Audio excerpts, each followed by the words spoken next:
श्री संक्षिप्त श्रीमद भागवत अध्याय 4.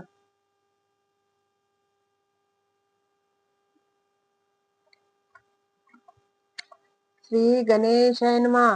ओम नमो भगवते वासुदेवाय. पुत्रिका धर्मे करून रुचीस दिले आकृती जाण. प्रस्तुती सदक्षा लागून स्वयंभू म्हणून दिदल्या. मूर्ती पावली कीर्ती नर नारायण जन्म घेती. व्यापारी कृष्णार्जुना ख्याती वंश दक्ष प्रजापतीचा. पूर्वी ऋषींचे सत्रात दक्ष प्रजापती आले सभेत. सर्व दक्षची उत्पात देत ब्रह्म शिवाखेरीत. अनादर वाटला दक्षसी दक्ष भृगुने शापिले शिवासी. या प्रसंगे निमित्तेसी ते उदासीन राहिले. यक्ष गंधर्वाच्या विमान पंक्ती आकाश मार्गे जाता देखिल्या सती. माहेरी जावे वाटे चित्ती मने सती भूतनाथा. दक्ष कर्मठ महागर्विष्ठ त्यास न कळाला मदभाव श्रेष्ठ. जरी जाशील पितृगृहास अपमानिल तो तुझ पाही. दक्ष मंडप येता सती सत्कार न करीत प्रजापती. नाही हवीर्भाव शिवाप्रती पाहुणे कोपी सती बहु. शिवनिंदापासून माझा जन्म यास्तव हा देह न ठेवी जाण. प्रदीप्त करी योगाग्नी कर्पूरवत देह जाळला. वृत्तांत सांगता नारदाने जटा आपटली शिवाने. त्यातून उत्पन्न वीरभद्राने दशशिर टाकली यज्ञ कुंडात. भृगूंच्या उपटून दाढी मिशा दंत विरहित केला पुषा. भागाची करुणी नेत्रदशा कैलास पर्वती परतले. ब्रह्मा घेऊन देव ऋत्विजासी वेगे पातला कैलासासी. विशाल वटवृक्षाच्या छायेसी कर्पूर गौरास देखिले.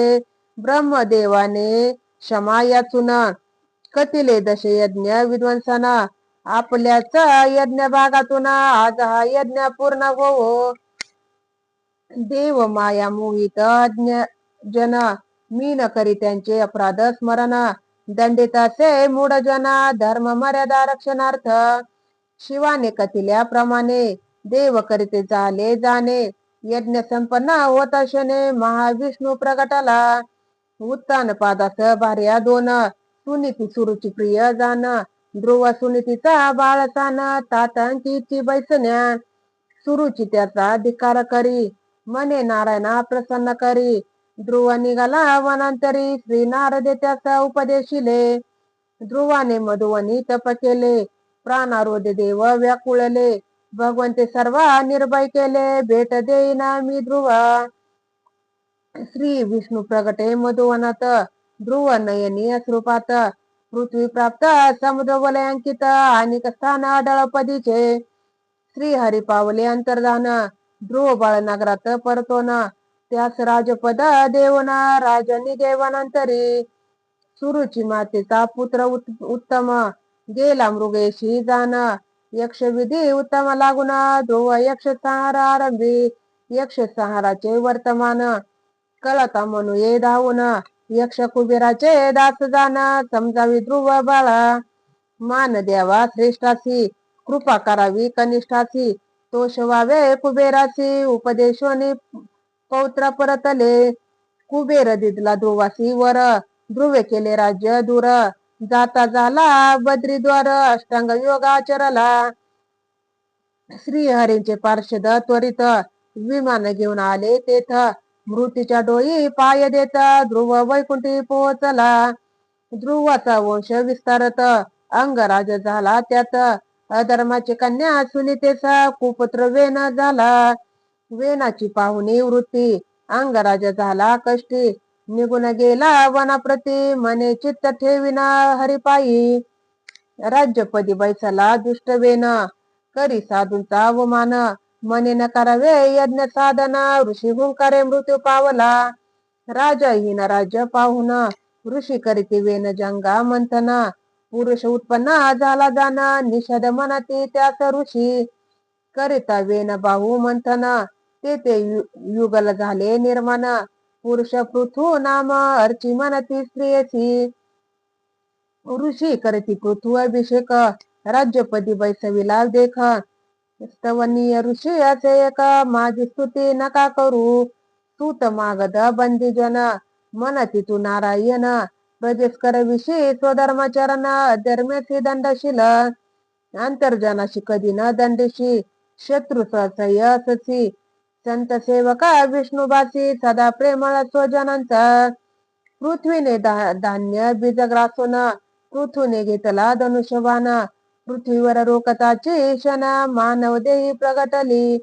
मी ना अपराधी पृथुराया शरण आले तुझ्या पाया. रक्षण करी दीनदयाळा पृथ्वी विनवी राजसी. आचार भ्रष्ट होता लोक मीची गिळी औषधी समस्त. दोहन करते नेमून यास्तव दोहून सर्व मिळवावे. ऐकोनी पृथ्वीचे संभाषण नेमिले वत्सपात्र जाण.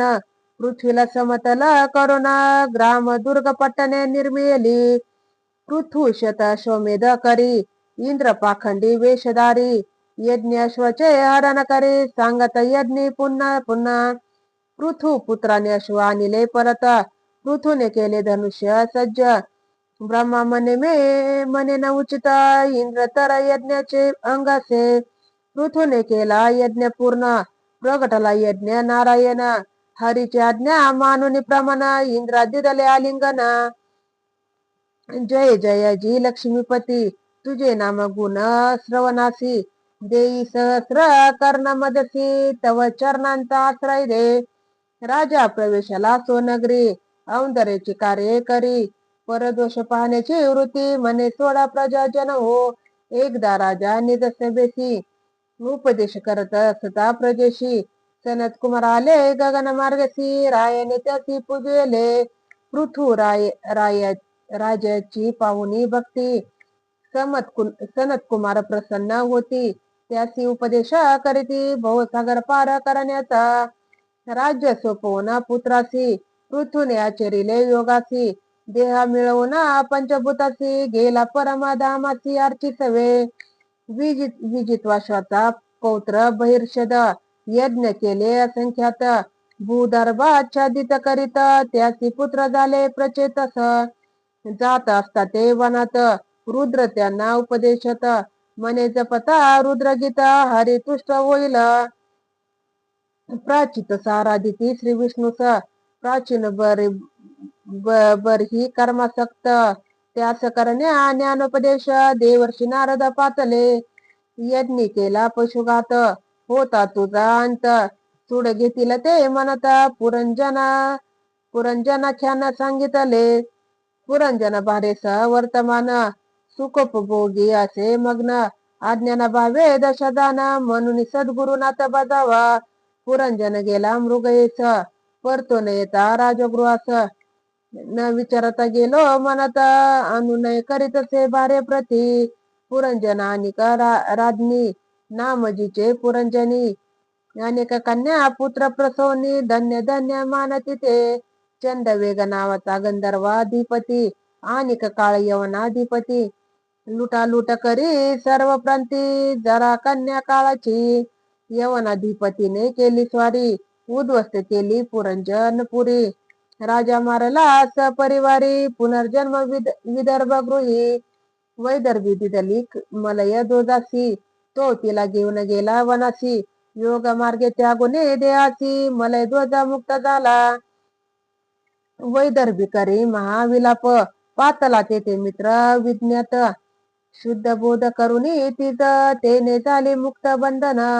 प्राचीन बर ही राजसी सांगोनिया रूप कासी. नारद केले उपदेशाची राजा मनी बोध करी. मन हेची सर्वस कारण मनची घडवी जन्म मरण. मनची होईल तारक जाण ते मन लावी हरिचरणी. नारदाचा उपदेश ऐकून राजा झाला प्राज्ञ. कपिलाश्रमी जाऊन स्वरूपाता मुक्ती पावला. प्रचेतस करीत होते उपासन त्यासी विष्णू झाले प्रसन्न. मने मारिष भार्या जाण जी कन्या अप्सरा प्रलोभनाची. प्रचेतांनी वरिले मारिशेसी पुत्र उपजाला पूर्वीचा दक्ष प्रजापती. मने आचरू कर्मासी ते समर्पित असो तुझ. पुत्र हाती राज्य सोपवुनी पश्चिम तीरी राहिले जाऊनी. तेथे नारद मुनींनी उपदेशिले प्रचितास. प्रचेतांनी करुणी आराधना पावले श्रीहरी चरणा झाले उत्तान पादाचे वर्णना परिसा वंश प्रिय व्रताचा इति श्री गुरुमाऊली विरचित संक्षिप्त श्रीमद भागवत महापुराणे चतुर्थाध्याय श्री कृष्णार्पणमस्तु. अवधूत चिंतन श्री गुरुदेव दत्त. श्री स्वामी समर्थ महाराज की जय.